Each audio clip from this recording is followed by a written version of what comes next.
സഭ വിശുദ്ധ യൗസേ പിതാവിൻ്റെ വർഷമായിട്ട് ആചരിക്കുവാനായിട്ട് ആഹ്വാനം ചെയ്തിരിക്കുന്ന ഈ അവസരത്തിൽ യൗസേ പിതാവിനെ കുറിച്ചിട്ടുള്ള ഒരു മനോഹര ചിന്ത ഞാൻ നിങ്ങളുടെ മുൻപിൽ അവതരിപ്പിക്കുകയാണ്. നമ്മൾക്ക് ബൈബിളിൻ്റെ പശ്ചാത്തലവും പാരമ്പര്യവുമുള്ള ഒരു കഥയെന്നോ സംഭവമെന്നോ ഒക്കെ പറയാൻ പറ്റുന്ന ഒന്നാണ്. എല്ലാ വർഷവും യൗസേ പിതാവും മറിയവും ഉണ്ണീശോയും ജെറുസലേമിലേക്ക് ദേവാലയത്തിലേക്ക് പോയതിനെക്കുറിച്ചിട്ടുള്ള പരാമർശം ബൈബിളിലുണ്ട്, സുവിശേഷങ്ങളിലുണ്ട്. അങ്ങനെ ഒരു തവണ ഉണ്ണിയായ ഈശോയുമായിട്ട് അവർ ദേവാലയത്തിലേക്ക് പോകുന്ന രംഗമാണ്. ഈ പോകുന്ന വഴിയിൽ യൗസേ പിതാവിൻ്റെ വിരൽത്തുമ്പിൽ പിടിച്ചുകൊണ്ട് ഈശോ നടക്കുകയാണ്. പോകുന്ന വഴിയിൽ പല ചോദ്യങ്ങളും അവൻ ചോദിക്കുന്നുണ്ട്. അവൻ്റെ ചോദ്യങ്ങൾക്കുള്ള ഉത്തരം കണ്ടെത്താനായിട്ട് അവർ നന്നേ വിഷമിക്കുകയും ചെയ്യുന്നുണ്ട്. 4 സുവിശേഷങ്ങളിലും കൂടെ 126 ചോദ്യങ്ങൾ രേഖപ്പെടുത്തിയിട്ടുണ്ട് ഈശോയുടേതായിട്ട്. അത് വെറും 3 വർഷം കാലത്തെയാണെന്ന് ഓർമ്മ വേണം. അങ്ങനെയെങ്കിൽ എത്രമാത്രം ചോദ്യങ്ങൾ ഈശോ ചോദിച്ചിട്ടുണ്ടാകണം കുഞ്ഞുനാളിൽ. ഈശോയുടെ ചോദ്യങ്ങൾക്കൊക്കെ ഉത്തരം കണ്ടെത്താനായിട്ട് യൗസേപ്പ് ബുദ്ധിമാനായിരുന്നിരിക്കുകയും ചെയ്യണം. ഏതായാലും അവർ ജെറുസലേമിലേക്ക് പോവുകയാണ്. അങ്ങനെ ദേവാലയത്തിൽ പ്രവേശിക്കുന്നു. ദേവാലയത്തിൻ്റെ വിശുദ്ധ ഭാഗത്തേക്ക് പ്രവേശിക്കുമ്പോൾ കുഞ്ഞായ ഈശോ യൗസേ പിതാവിൻ്റെ വിരലിൽ മുറുകെ പിടിച്ചിട്ടുണ്ട്. അങ്ങനെ അവർ വിശുദ്ധ ഭാഗത്തേക്ക് പ്രവേശിക്കുകയാണ്. അപ്പോൾ ദേവാലയത്തിൻ്റെ വിശുദ്ധ ഭാഗത്തെ അതിൻ്റെ അതിവിശുദ്ധ ഭാഗത്തു നിന്നും വേർതിരിക്കുന്നത് ഒരു മനോഹരമായ തിരശ്ശീല കൊണ്ടാണ്. ഈ തിരശ്ശീലയാണ് ഈശോ മരിക്കുന്ന സമയത്ത് നെടുകെ കീറിപ്പോയെന്ന് നമ്മൾ വായിക്കുക. അങ്ങനെ ഈ തിരശ്ശീല അതിൻ്റെ മനോഹാരിത കണ്ടുകൊണ്ട് കുഞ്ഞായ ഈശോ അതിലേക്കിങ്ങനെ സാഗൂതം നോക്കിക്കൊണ്ട് നിൽക്കുകയാണ്.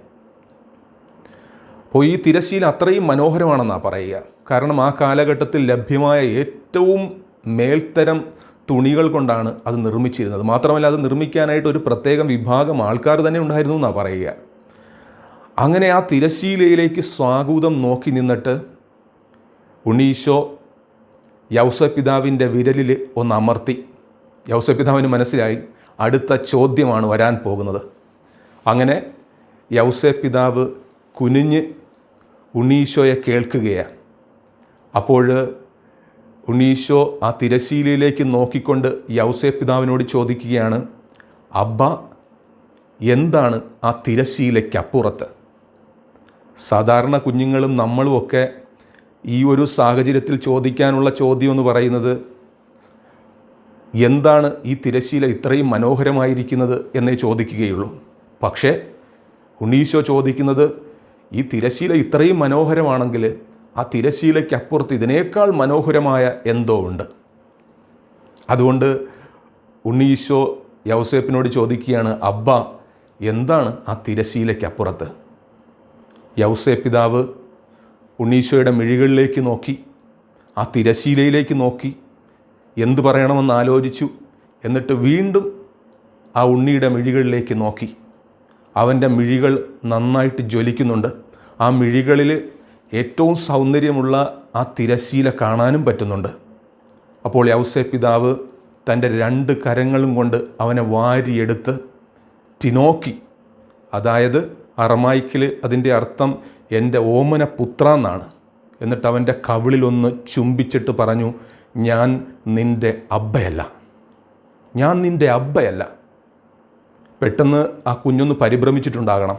പക്ഷേ ഉടനെ തന്നെ യൗസേ പിതാവ് അവനെ തന്നെ നെഞ്ചോട് ചേർത്ത് പിടിക്കുകയാണ്. ചേർത്ത് പിടിച്ചിട്ട് ആ തിരശ്ശീലയിലേക്ക് ചൂണ്ടിയിട്ട് പറയുകയാണ്, ആ തിരശ്ശീലയ്ക്കപ്പുറത്തൊരിടമുണ്ട്, അവിടെയാണ് നിൻ്റെ അബ്ബ.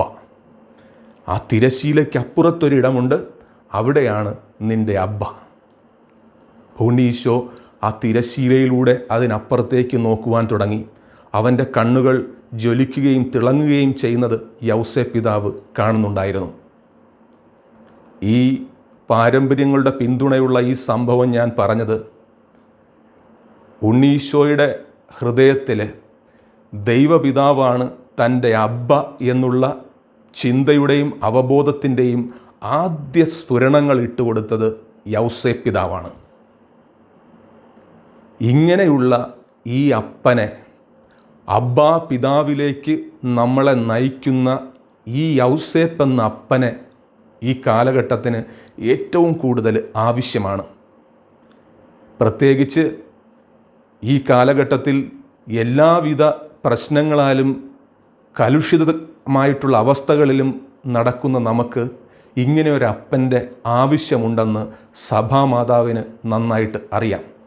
അതുകൊണ്ടാണ് ഫ്രാൻസിസ് പാപ്പ ദൈവപിതാവിൻ്റെ നിഴലുള്ള യൗസേപ്പിൻ്റെ വർഷമായിട്ട് 2021 പ്രഖ്യാപിക്കുന്നത്. പഴയ നിയമത്തിൽ ഫറവോ പറയുന്നുണ്ട്, വിശപ്പ് മൂലം, പട്ടിണി മൂലം വിശക്കുകയും ദാഹിക്കുകയൊക്കെ ചെയ്ത ആ കാലഘട്ടത്തിലെ ജനങ്ങളോട് പറഞ്ഞു, നിങ്ങൾ ജോസഫിൻ്റെ അടുക്കലേക്ക് പോകുവിൻ. ഇന്ന് സഭാമാതാവും ഫ്രാൻസിസ് പാപ്പായിലൂടെ നമ്മളോട് പറയുകയാണ്, നിങ്ങൾ യൗസേപ്പിൻ്റെ അടുക്കലേക്ക് പോകുവിൻ. ശരിക്കും നമ്മൾക്ക് തഴമ്പ് വീണ ആ കരത്തിൻ്റെ ആവശ്യമുണ്ട്.